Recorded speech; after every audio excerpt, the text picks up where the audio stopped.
Hello, everyone. Welcome to our weekly discussion series that's hosted by the Chaldean Cultural Center in collaboration with U of M Detroit Center, Unique Voices in Films, and CMN TV. Today, our guest is a team of a mom and daughter, Amanda and Jordyn Kashat. Welcome. Thank you. Thank you. Thank you for having us. Oh, I'm very happy to. I'm very happy about this because it's not often that you see a whole beautiful family that's in the modeling and acting business, and you guys are also very talented, as everybody will soon find out. So Amanda has spent years modeling for hair shows and has been in various commercials, including Art Van, Red Wings, Dow Chemical, PBS, and many others. She was the main girl in an international music video. A wife and a mother of 4 beautiful children, Amanda is also a successful businesswoman. Her 9-year-old daughter, Jordyn, appeared in her first TV commercial at age 1. She loves acting with her sisters, making videos and making everyone laugh with her comedic acts. Both mother and daughter had a supporting role in the Iraqi-American feature film, Pomegranate. Yes. So, Amanda, you were born in the United States? I was born in Michigan, in Royal Oak at Bowman Hospital. So born and raised in the area. And your background, their parents' background is, are they Chaldean or were they born in Baghdad? What was their background? Yes, correct. Both of my parents are Chaldean. They were both born in, my dad was Babylon, and then my mom was born in Basra, and they lived in Baghdad. Okay. And I know that one of the things that we liked about you when you were auditioning is that you speak a little bit of Surat and a little bit of Arabic. Is that something that you gained from your parents? I did. So I am fluent in Arabic. When I was born here, my parents spoke Iraqi or Arabic to me. So that was my first language. And then I learned English when I went to school. So, which I am very thankful that they did that for me, that I understand it and get to speak it, and wish I did a little bit more with them, and hopefully we can work on that with my children. Yeah, that's interesting. You know, that's the same thing I experienced with my kids when I'm trying to teach them. I felt like there was a bigger resistance, and I don't know if it's just a natural situation that happens over generations. Although I do know some people, some parents who are very strict about making sure that their children speak Aramaic, that they speak Arabic, at least in the house, and then whatever they need to learn, they learn it outside of the house, especially, of course, in school. So Aramaic I actually did learn from school and just from friends. I picked up, and then I understand it completely, which is crazy that you can just learn it from. That's excellent for somebody, yeah, because you were born here. So that's really, that was good. So Jordyn, do you understand some Surat, some Aramaic and Arabic? A little bit. A little bit? Well, that's good. Then you can expand on it, I guess, at that point. She knows all the foods and the bad words and the fun stuff. Yeah. All the things that all the other people in all different languages love to pick up. Yeah. You know, when we first approached you, the producers and myself, about the film Pomegranate, and you read the script to see like what the story is about. So I want to bring this early on because Jordyn had a very big role in that, and the dynamics of you being in one, playing a role in one family while she was with another family. How did you feel about the script overall initially? I loved it. When I read it, it didn't matter that she was going to be in a different family. The whole purpose of the movie, which was about love and how we're all family at the end and we're all the same and we all have, one language basically. And I was happy with it. And for us to even be with you and around you, and I know you're just an amazing person, that I know we would be in good hands.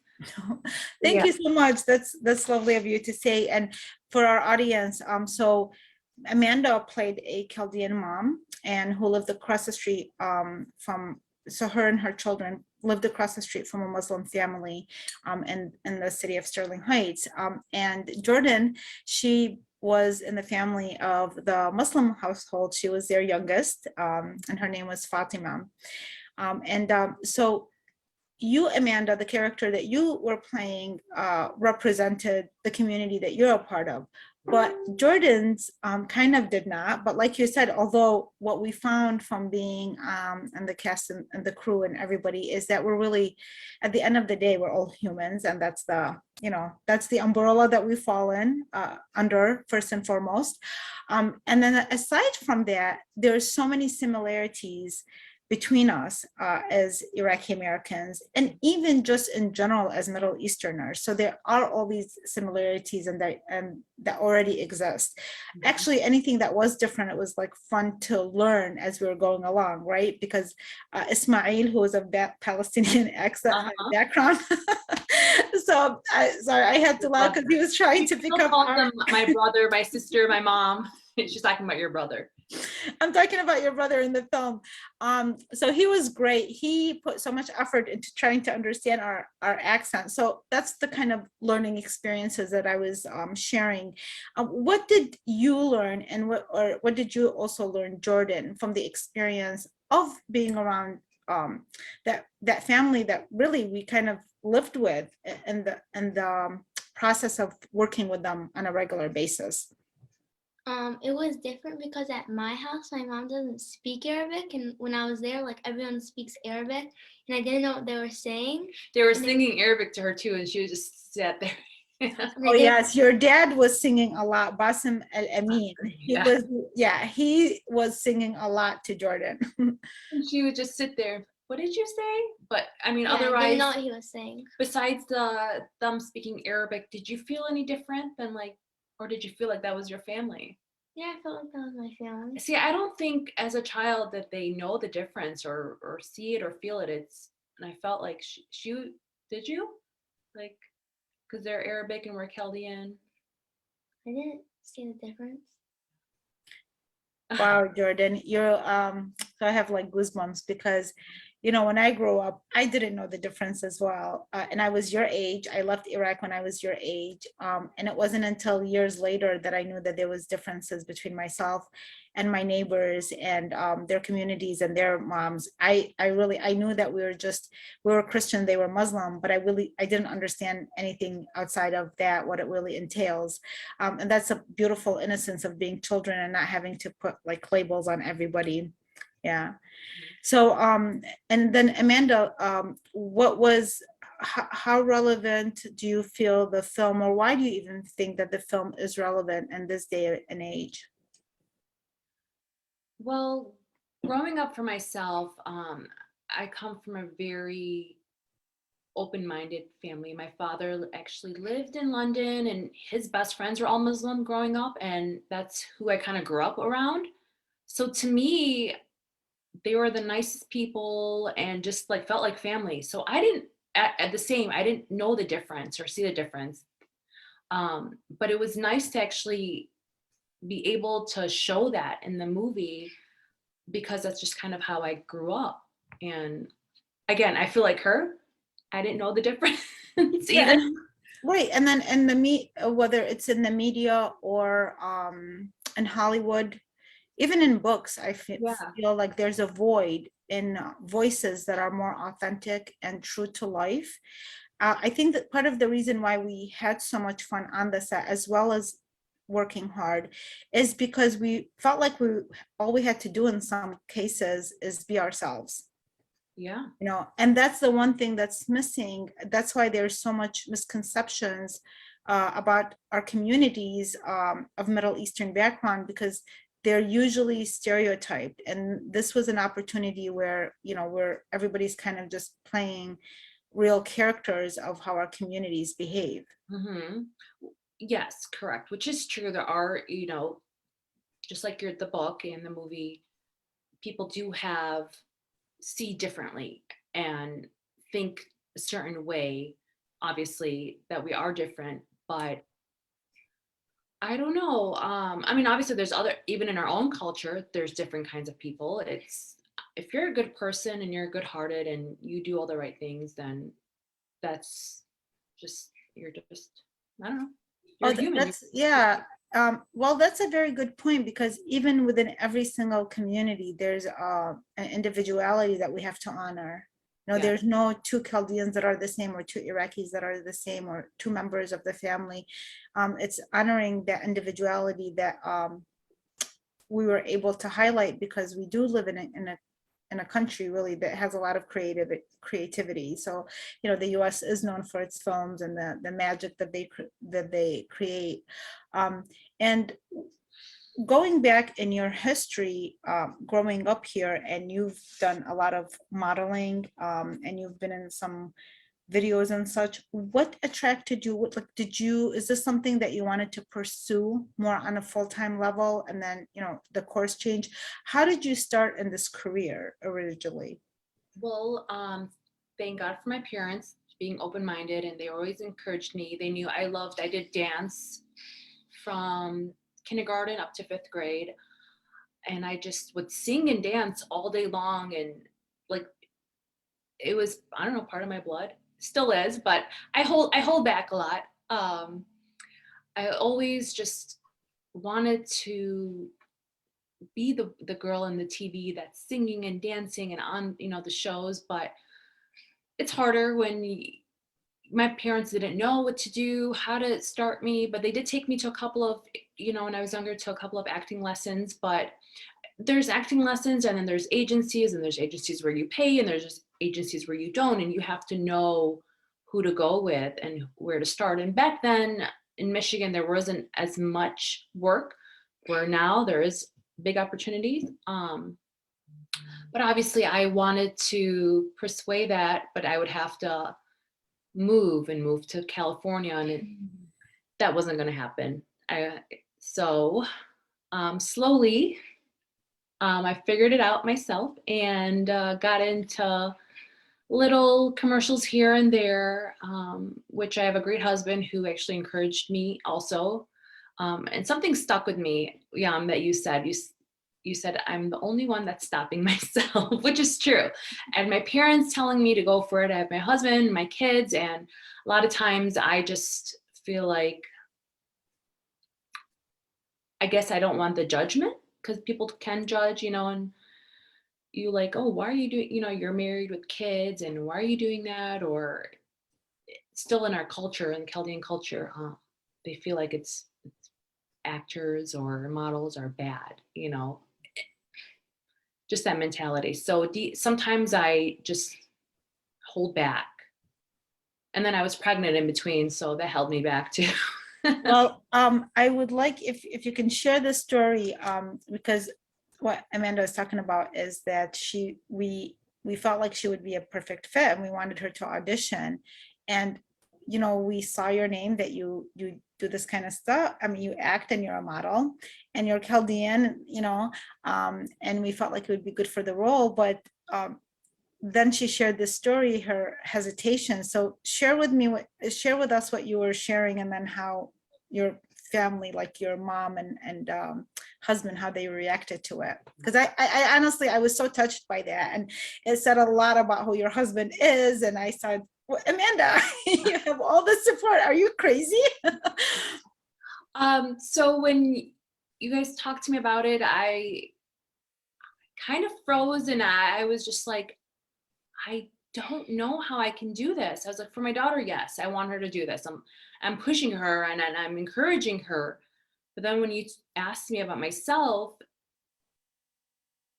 I guess I was like, I have 4 kids, and I have a baby. I was just gonna say, you had just had a baby. Just Like, had a I think he baby, was 6 months old or something. yes. And I guess I wasn't happy about, also, I judge myself too much, and I feel like other people are going to judge me. I hadn't lost, you know, my baby weight. I felt, when you have a young baby who's your 4th, I don't know, my brain I'm in mom mode. So I was like, which is my number one. But anyways, I told my mom and dad and my husband, I was like, you know, Jordyn's going to be in this movie. And they asked me, you know, wanted me to be in it, but I said no, because I'm busy, and I don't know, I don't want anyone to see me right now. And they're like, are you crazy? what's wrong with you? Why? And her husband's like, don't worry. I'll watch him. And I was like, I'll watch him. We'll make it work. And then when I told you and you said the only person stopping you is yourself. And that still, that replays in my mind all the time, which is true. I'm the only one stopping myself. And I learned a lesson. And you didn't allow it to, I mean, once you recognize that, I then recognized that and I said, you're like, no, whoa, I'm not gonna do it. I'm not gonna do that. No, she's right. And our like self-image and our fear because of our way, especially as women. And you were so honest with us. You were expressing that, well, right now I feel like this way, and then you were showing your model pictures, and in comparison, there This was more doesn't look like me right now. Yeah. well, you look beautiful no matter what. But Sam is the producer, and we were like, well, actually, this is going to work for our benefit that you've gained a little bit weight, because you can actually look like a mom and not be too young to look like a mom, because you're very young anyway, but you are very beautiful as well. And it was like going to be harder to try to pull that off for you to be the mom of some older kids.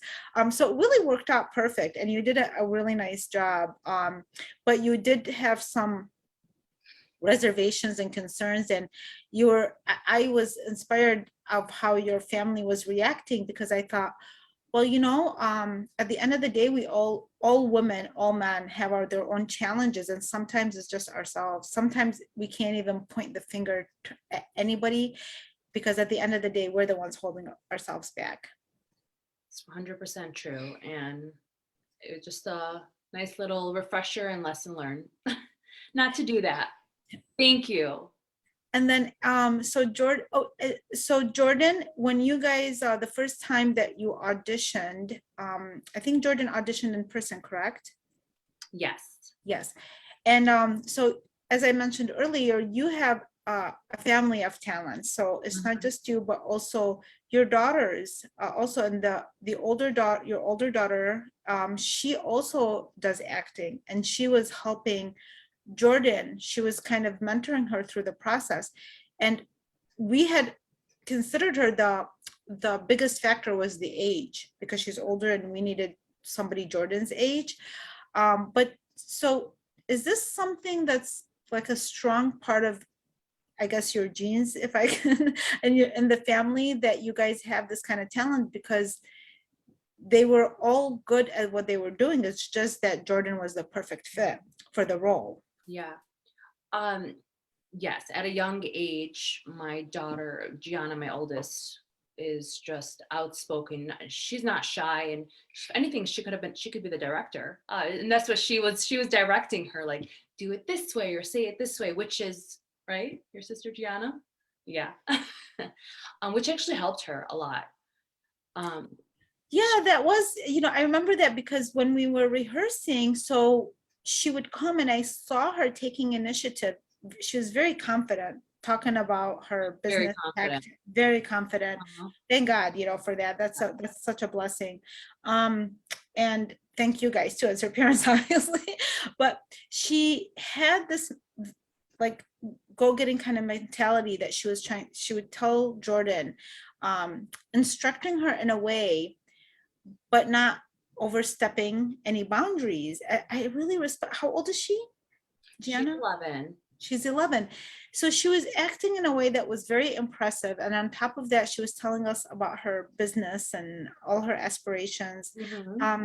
So I give a lot of credit to you and your husband for raising them with this kind of attitude, because some of the things and some of the concerns that you have as a woman is a cultural thing. I think it's a Middle Eastern cultural thing, an Arab American type, a cultural thing. None of us can really deny that, the women in this community have more hesitations about pursuing certain things, even if their dreams, if it doesn't fall into a certain type of career. What advice would you give, I guess, parents who are raising children that might be interested to pursue careers in the arts or anything else, or whatever it may be, that maybe the parent doesn't really think falls into the category that they imagined for their kids. You have to let the child honestly choose.